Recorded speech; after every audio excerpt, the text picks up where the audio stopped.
the rights that you grant the brand to use your content, like whether it's for like paid advertising, their website, like email marketing, like Okay. they'll use your content and they have to have permission to do that. So if you Yeah. catch a brand doing that without asking, you might have grounds to like do something legally about it. Yeah. A lot of people don't know that. To take legal Yeah. action. I would never do that because that's a lot of energy and time, and I'll just be like, screw it. Like, I would they're at shitty least for send that. an email saying like I could look into some legal action Yeah. about this. But basically, like, you have your hourly rate, and then whatever ownership that brand wants on your content, you can add whatever you feel appropriate onto that hourly rate. So for me, I do anywhere between 25 to 50% of what the actual like content fee is by month that they want the content. So if they want to run an ad for like 90 days, like Yeah. I'll like do the math on that and like figure that out. But Damn. Okay, girly pop. yeah, I mean, everybody has to kind of get on their game because there's a No, lot of money to make. I'm Like, glad I'm bringing like a white girl to the show so they can give us the tips. 'Cause anytime. I'm not a gatekeeper. I think everybody love should be that. thriving and in their bag, and I love to help people achieve that. Okay, I love that. I love that you're doing your own thing and that you're establishing your worth well and doing the research and like laying your ground rules. Like Yeah. that's really inspiring because I know it may not be easy and you had to research all this and like come up with your own rate and you know obviously then the production and then Yeah. whatever follows, but it's a lot of work, and so I admire that you've Thanks. done it, laid the Thank groundwork. you. Yeah. So what are some of your Doc Martens is Doc like Martens. I have gotten PR from Margiela and Armani. I never made content. I feel so bad. I should have. What do you mean? It was Margiela. It was just a PR package. There was no content required. I did make a video, a reel for Margiela, their scent that they sent. Okay. But yeah, I never made content for Armani. I emailed them and I was like, I used all of your powder. Can you send me another one? I promise I'll make a video. They never responded. I'm not surprised. But yeah, I love Armani. I love Giorgio Armani. Their makeup, the best makeup I've ever used. Their foundation, their powder, their lip shades. I think they're called Lip Maestro. That's what I'm wearing right now. Obsessed. But yeah, Armani, Margiela, Steve Madden. I didn't even know Armani had makeup. Like I have Givenchy makeup, and their shit's nice. It is nice. But yeah. I would say Armani's like a good rival, like to Givenchy. Givenchy. Yeah, for sure. They have a huge collection. You can get it at like Sephora. Oh damn. But I've worked with Warby Parker. They were super easy and laid back to work with. Okay. They're like the sunglasses eyewear company. Okay. Who else? I know I made Do they like also have the Hunters. backpacks? I don't know. Or no, I'm no thinking clue. of something else. Sorry. No, it's okay. I'm a terrible Warby Parker influencer. I don't know anything about them. That's funny.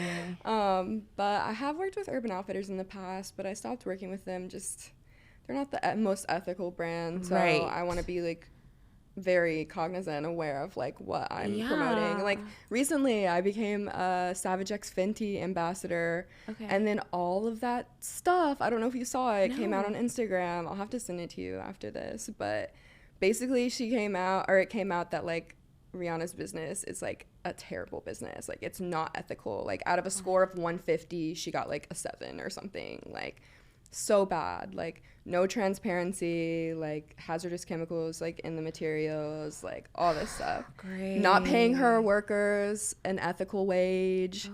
And it's like if you claim to be like a diverse and inclusive brand, you better be paying people an ethical wage. Otherwise all that diversity and like inclusion goes out the window. Yeah, especially for a big ass fucking first of all, I'm glad that you're being mindful of the products that you're promoting because I feel like a lot of influencers just jumped in and started promoting brands like Fashion Nova or Shein or Pretty Little Thing and like they make a shit ton of money. Like they don't need to be wearing these garments that are low quality and cheap. And I understand if you don't have that much money and you want to budget an outfit for content creating and all that, like totally, like sure, put in your order, whatever. But for us to just be like buying it just to like overload and like getting all the hauls. Yeah, like, nobody needs to do that. Like no one's interested in that. Or also just being super influenced by that type of like this is what we wear now, that type of fashion. Is so dangerous for the people who are the sweatshops, and that even makes me think about like micro trends. Like I don't know if you know a lot about like fashion micro trends, but the ones that just come and go. They're in and out. They don't stay. And that's why we're finding things like from Shein, like in the freaking thrift stores. Like it's so bad. And as an influencer, like I almost fall a victim to like jumping in on like the trends and like the things that people are wearing and, you know, the hottest item, like for example, the red mischief boots. Like in my opinion, I don't like ugly. So ugly. But it's cool to see the way everyone styles them. I get it. Like, and I get it. But at the same time, like, not everything is for me. Like, just because the whole world and a specific number of influential people are wearing things does not mean that that's, like, the general consensus, like, of fashion. Like, the product is being pushed. Like, general you have to realize consensus. Yes. Okay, sorry. I had to say that. Okay. But yeah, like, I think it's really important to be mindful, like, especially as someone who's, like, pushing products to consumers, like, you want to only promote like what is good and healthy for your community and the world. Exactly. So I appreciate that you said, you know, you want to be mindful about the products that you put out there. And also, yes, celebrities kind of ruin the market a lot and saturate either makeup brands or fashion brands because we already have fucking like, what is it?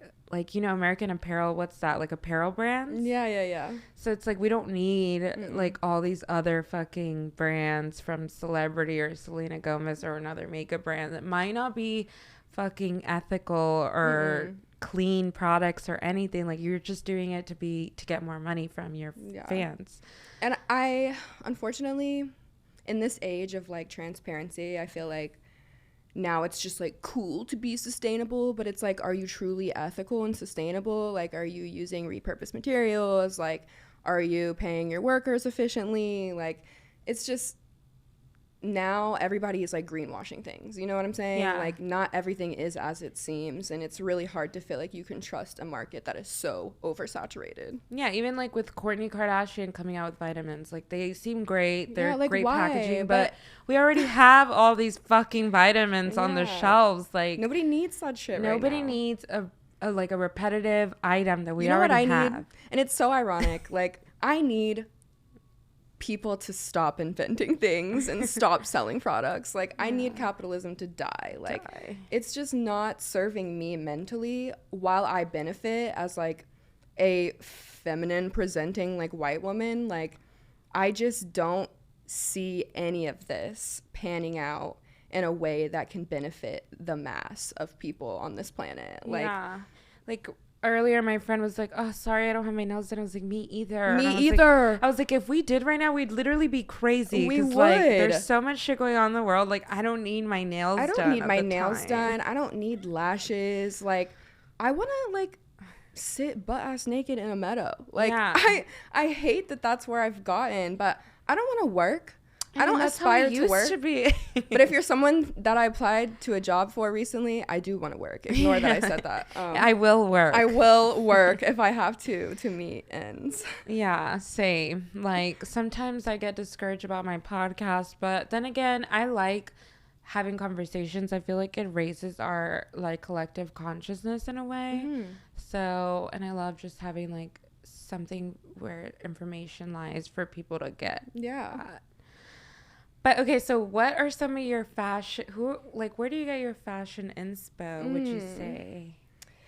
One of my favorite fashion icons is, I mean, obviously Miss Bella Hadid. Everybody loves Miss Bella Hadid. But I think, you know, she's generally just like a skinny white woman, so she can wear anything and it will look good. Right. Like she can wear a trash bag and everybody would be like, "Oh my God, I'm going to buy mine tomorrow." Like, no. I love Zoe Kravitz. Okay, yeah. I particularly love her style in High Fidelity. That's like one of my favorite shows. And yeah, her style's just so laid back, like kind of feminine, kind of masculine. Like it just is everything to me. Who else? I mean, to be honest, I'm not really someone who takes in a lot of inspo from celebrities. Like, if anything, I take inspo from, like, my friends and, like, people around me that I find, like, cool and, like, inspirational. But